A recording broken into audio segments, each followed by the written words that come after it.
Саламатсыздарбы? Бул Кайназарова Троицкий пересечениясы. Мынакей бир жыл мурун эле баягы жолдорду асфальттап, тротуарларды жазады эле, монтип ар кайсы жерлер тешилип, потому что трамбовкаларын жакшы кылган эмес да, момунда арыктар чыгып атат. Кичинекей балдар менен тротуардан база ал десек, уже мына монтип тротуарлар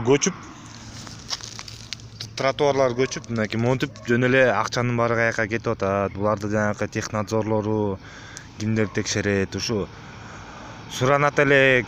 Ушу биз деле ушул жерде жашайбыз, ушу биздин жолдорду жакшылап жазап берсе жакшы болот эле. Жакшылап текшерип, трамбовкасын жакшы кылып, каждый раз кылган сайын акча бекер кете береби? Жөн эле андан отмывание денег кыла беришпечи. Трамбовкаларын жакшылап кылса, Кайназарова Троицкий башынан баштап аягына чейин бүт жерлердин баары ушинтип оюлуп, мынакей өткөндө бул жерден 2-3 машина уже дөңгөлөгүн жарды. Айдап баратып эле мынакей дөңгөлөк астына кирип кетип атат.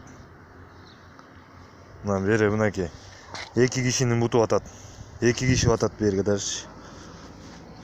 Трамбовкасын жакшы кылган эмес. Мынакей трубалардын астында дагы эч кандай опора жок.